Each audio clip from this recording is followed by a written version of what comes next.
We don't usually notice weddings that are quiet, the ones without spectacle, without excess, without anyone trying to win the room. But sometimes, the absence of noise is exactly where something fractures. Lydia Hartwell's wedding was meant to be one of those mornings. Calm, contained, a day that belonged to her, not to her family's long memory of comparison. This is how she remembers it. I woke up before my alarm, which wasn't unusual for me. I've always been the kind of person who gets up early on important days. Not because I'm anxious, but because I like knowing where things are. The light coming through the window was soft, not dramatic. I remember thinking, good. Nothing feels off. My phone buzzed once on the nightstand.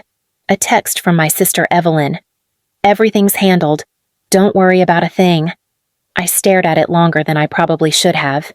Evelyn loved saying things like that. It was her way of sounding generous while reminding me she was in control. Down the hall.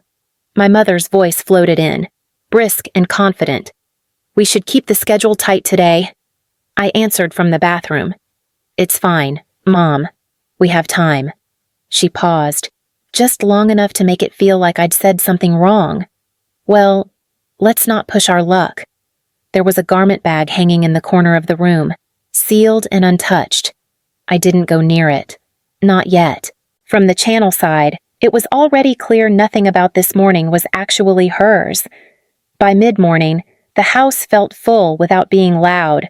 People moved with strategic purpose, the kind of quiet busyness that felt less like reassurance and more like an invasion. Evelyn appeared in the doorway while I sat on the edge of the bed. Her eyes didn't meet mine. They scanned the room, cataloging details to be managed. You're up early, she noted. I always am. She offered a practiced smile. Good. Big days need momentum. Lydia, don't let the energy stagnate. My mother followed, clutching a clipboard like a shield of authority. She didn't look at me so much as she looked at the space I occupied. We're on track, she announced. Then, as an afterthought, you're doing okay? I'm fine. She nodded, relieved. Fine was her favorite version of me, the one that required no emotional labor. Margaret reached out and straightened my robe, but her gaze was fixed on her own reflection in the vanity mirror, adjusting her pearls. She wasn't grooming a bride. She was polishing a trophy. Evelyn leaned against the dresser, her posture a deliberate contrast to my stillness. You've been weirdly calm, she said. If it were me, I'd be spiraling.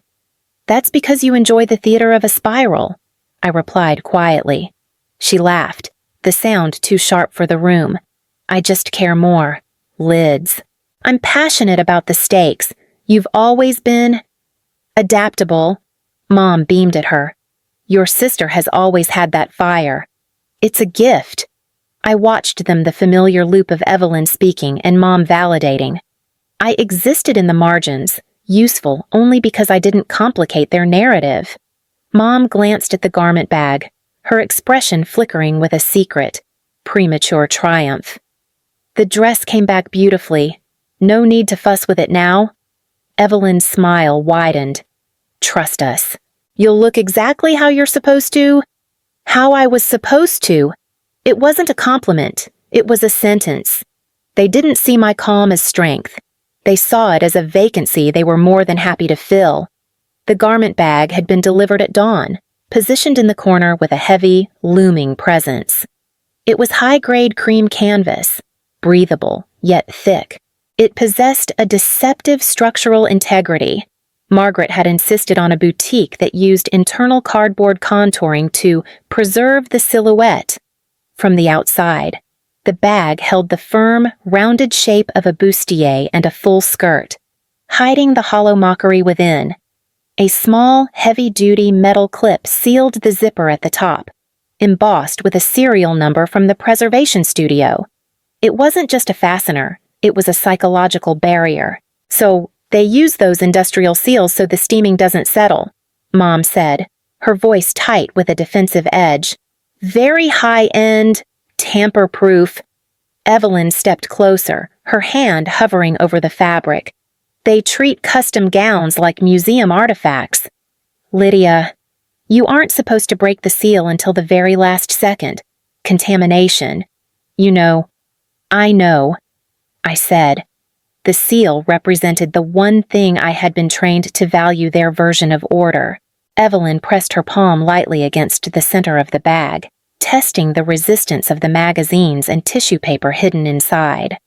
Feels perfect, she murmured, a strange glint in her eyes. Solid. No shifting. I watched the fabric give slightly under her touch and then spring back. The internal supports did their job. We paid for the platinum service, Mom added, her tone final. Everything is handled, completely, behind me. The metal clip clinked as Evelyn brushed past. It was a cold, sharp sound, a reminder that the door to my own choice had been locked from the outside. Trust us, Evelyn whispered. I did. I believed in the weight of the bag and the authority of the seal. I left it untouched. The room went quiet when the zipper came down. Sarah was the one who opened the bag. She'd volunteered, casual about it, like this was the easiest part of the day. Her hands stopped halfway, then froze completely. Lydia, she said, voice tight. You should come look. I walked over slowly, not because I sensed danger, just because everything else that morning had been rushed. Inside the bag wasn't lace or silk. It wasn't white. It was loud. Too loud. Fabric in bright blocks of color, folded badly on purpose, oversized sleeves, pants that didn't even pretend to fit a human body. For a second, my brain refused to catch up. That's not funny, one of the bridesmaids whispered. Sarah reached in and pulled at a sleeve. Layers of tissue paper slid out, packed thick, crinkling as they fell. Underneath that, glossy magazines, bent at the corners, heavy enough to fake the weight. My chest tightened, then released in a way that surprised me. I laughed, not loudly, not hysterically, just one short sound, sharp and out of place. Oh, I said, they actually did it. Sarah turned to me, eyes wide. We can call the venue. We can delay. I'll drive anywhere. Another voice cut in, shaky. Your mom wouldn't. She would, I said. Calm now. And my sister. The clown outfit lay there, undeniable. The seal still dangled from the zipper, intact. I pressed my hand against the fabric. It felt exactly like a wedding dress should have felt. From the hallway, my mother's heels clicked closer. I didn't move the bag. I didn't close it either. I just stood there, breathing, letting the moment finish landing. Sarah's hand hovered over her phone, her voice trembling. We can call the venue, Lydia. We can push the ceremony back.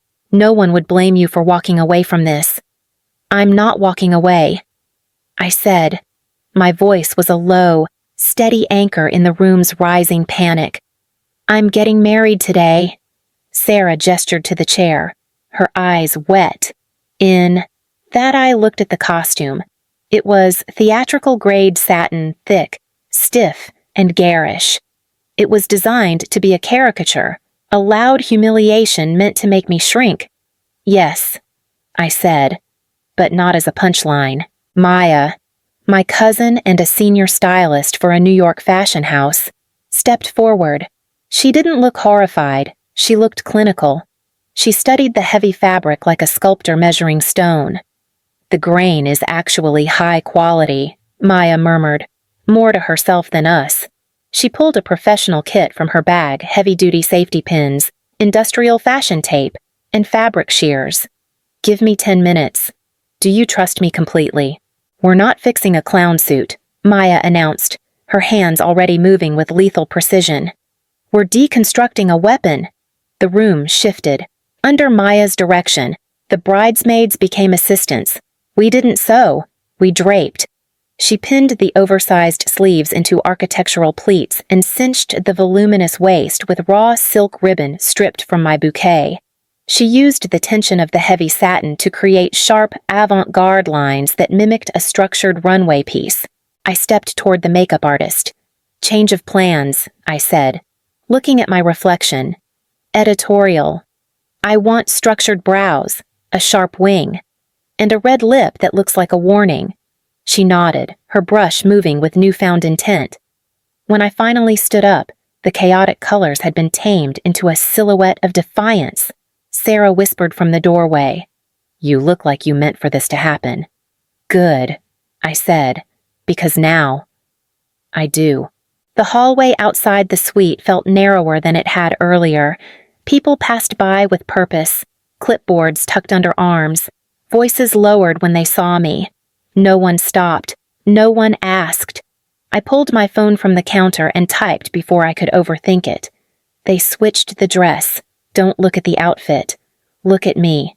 The message sent with a soft tap. No typing bubble came back right away. I slipped the phone into my palm anyway, holding it like something solid. Sarah adjusted the ribbon at my waist. "You don't have to do this alone," she said quietly. "I know." Maya stepped back, eyes narrowing in concentration. "It holds," she said. "It won't fall apart." The door down the hall opened. I heard my mother's voice, brisk and bright. Evelyn laughed at something, the sound carrying too easily. My phone buzzed. "I see you." His reply read, "I'm right here." I let out a breath I hadn't realized I'd been holding. The coordinator appeared at the doorway. "We're ready when you are." I nodded and took one last look in the mirror. Not to check how I looked, just to make sure I was still there. I was. The doors opened without ceremony. No dramatic pause. Just the soft sound of hinges and the first note of music settling into the space. I stepped forward. What hit me first wasn't gasps or laughter. It was the absence of both.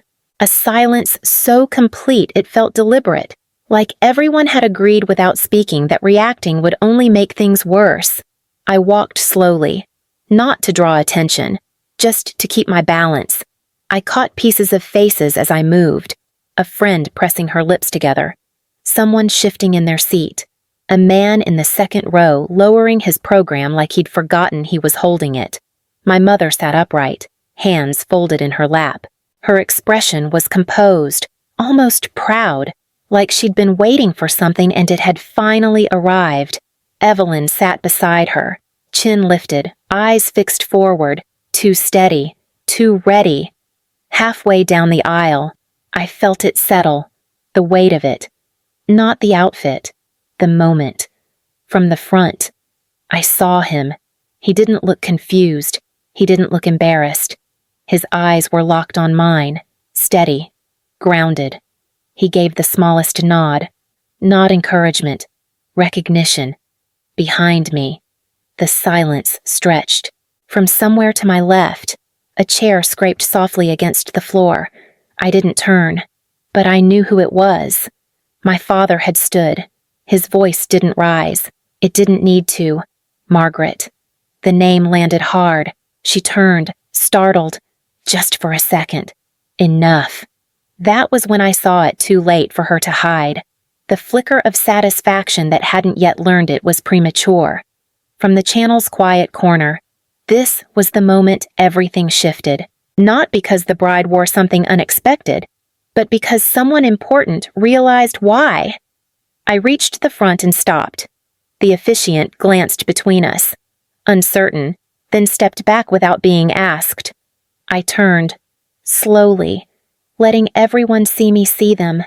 "This," I said, my voice even, "is what happens when control gets mistaken for love." No one interrupted, not even my mother. I looked at Evelyn, then at Margaret. "You thought I'd leave." I continued, "That I'd disappear quietly so you could explain it later." My partner moved beside me, close enough that I could feel his sleeve against my arm. "That's not happening." The silence didn't break. It settled. I didn't raise my voice. In the heavy Hudson Valley silence, I didn't need to. The dress was taken 48 hours ago, I said, my hands steady against the stiff, architectural folds of the satin. It was sealed, numbered, returned this morning in a bag that felt exactly like a $5,000 gown should feel. A ripple moved through the rows of guests, not whispers, but the sound of 60 people shifting in discomfort.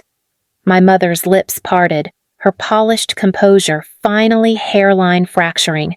Beside her, Evelyn's shoulders were braced as if for impact. I opened that bag and found a costume. I continued. It wasn't a clerical error. It wasn't a joke. It was a deliberate choice to see if I would disappear. My father, who had remained standing, didn't look at me. He looked at Margaret. His jaw was set in a way I hadn't seen in 20 years. Margaret finally spoke, her tone fluttering with practiced offense. "Lydia, darling, this is hardly the time for a scene. This is the only time." My partner interrupted. His voice was a calm, lethal blade. He didn't look at her with anger. He looked at her with pity. "Your mother," he said, addressing the guests while looking at Margaret, "believes that clothing makes the woman. Lydia just proved that dignity doesn't require a signature or a seal." Evelyn exhaled a sharp, jagged breath. "You're making this so dramatic." "Lydia, it's just a dress." I looked at her, really looked at her until she flinched. "You didn't swap a dress. Evelyn, you tried to swap a person. You made the stage this big. Don't be upset that I'm standing on it." Margaret's voice dropped to a hiss. "You're embarrassing us."